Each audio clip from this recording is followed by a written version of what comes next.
Assalamualaikum warahmatullahi wabarakatuh. Teman-teman, perkenalkan, nama saya Zahindra. Saya dari FI Terpadu Bina Putra Cendekia, Ponorogo. Hari ini saya akan bercerita tentang kisah seorang nabi yang tergabung dalam Ulul Azmi.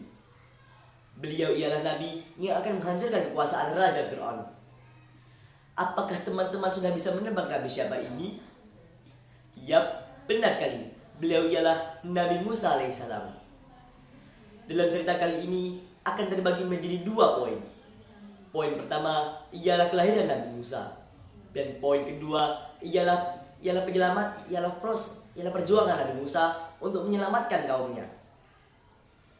Poin pertama, kelahiran Nabi Musa. Pada suatu hari, seorang penyihir menghadap kepada Fir'aun sambil berkata, "Wahai Fir'aun, tak lama lagi akan lahir seorang bayi laki-laki dari Bani Israel yang suatu saat akan menghancurkan kekuasaanmu." Fir'aun yang panik langsung menyuruh para bala tentaranya untuk membunuh para bayi laki-laki yang baru lahir.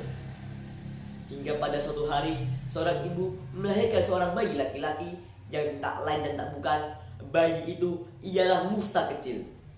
Ibu Musa yang sangat panik mendapat wahyu dari Allah untuk membuang Musa ke sungai. Kemudian Ibu Musa menaruh bayi Musa ke dalam kotak. Kemudian kotak yang berisi bayi Musa tersebut dihanyutkan ke sungai. Dan tanpa sengaja kotak tersebut berhenti di kerajaan Fir'aun. Orang kerajaan yang mengetahui kotak tersebut langsung membawa kotak yang berisi bayi Musa tersebut ke istri Fir'aun. Istri Fir'aun yang aman senang langsung membawa bayi Musa ke hadapan Fir'aun dengan harapan akan mengangkat Musa menjadi anak angkatnya. Fir'aun yang menolak akan mengancam bayi tersebut akan dibunuh. Kemudian setelah dibujuk oleh istrinya, Fir'aun pun menyetujuinya. Poin kedua, perjuangan Nabi Musa untuk menyelamatkan kaumnya. Setelah Nabi Musa mendapatkan wahyu dari Allah, beliau langsung menghadap kepada Fir'aun untuk menyebarkan dakwahnya. Sesampainya di depan Fir'aun berkata, "Siapakah gerangan kamu berdua ini?" Musa menjawab, "Kami ialah Musa dan Harun, pesuruh Allah yang disuruh untuk menghentikan seluruh kejahatanmu." Kemudian Fir'aun berkata, Siapa Tuhan yang kamu sembah? Bukankah hanya aku Tuhan yang patut engkau sembah?" Kemudian Musa berkata, "Ada, dia ialah Allah Subhanahu wa taala." Kemudian Fir'aun tak mempercayai perkataan Musa. Ia menyuruh Musa untuk menunjukkan semua mukjizatnya. Setelah Musa menunjukkan semua mukjizatnya, Fir'aun pun langsung menantang Musa untuk berduel dengan para penyihirnya.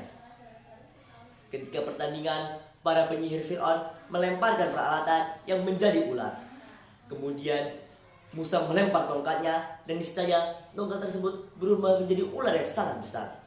Kemudian ular tersebut memakan habis semua ular yang dimiliki oleh para penyihir. Para penyihir pun langsung tunduk kepada Musa dan bersumpah untuk menyembah Tuhan yaitu Allah. Kemudian Fir'aun menyiksa para kaum Musa dengan siksaan yang amat keji. Musa yang tak tahan ini berdoa kepada Allah untuk menurunkan azab yang amat besar. Kemudian semua azab yang besar terjadi di negeri Mesir. Fir'aun kemudian meminta kepada Musa untuk berdoa kepada Allah untuk mengangkat semua azab ini. Setelah azab diangkat, Fir'aun berkhianat dan kemudian seluruh perbudakan masih terjadi. Kemudian pada suatu malam Musa bersama kaumnya pergi meninggalkan Mesir. Di pagi hari, para bala tentara Fir'aun mengejar Musa. Saat kaum Musa di pinggir laut, salah satu dari mereka bertanya kepada Musa, "Wahai Musa, apa yang harus kita lakukan ini? Kita berada di tepi laut dan para bala tentara Fir'aun ada di belakang kita semua." Kemudian Musa berkata, "Jangan panik, sesungguhnya Tuhan bersama kita." Kemudian Musa membelah laut merah menjadi dua. Kemudian kaum Musa melewati laut tersebut tanpa ada halangan satu apapun. Namun ketika Fir'aun dan bala tentaranya melewati laut merah, seketika laut merah tersebut bersatu kembali dan membuat para para tentara Fir'aun mati dimakan laut. Kesimpulan dari cerita ini ialah jangan serakah, karena semua yang kita miliki ialah milik Allah Subhanahu wa taala. Dan juga kita harus taat kepada perintah Allah Subhanahu wa taala. Sekian yang dapat saya sampaikan, semoga apa yang telah saya sampaikan tadi bermanfaat bagi kita semua. Akhirul kalam, wabillahi taufiq wal hidayah, waridha wal inayah. Wassalamualaikum warahmatullahi wabarakatuh.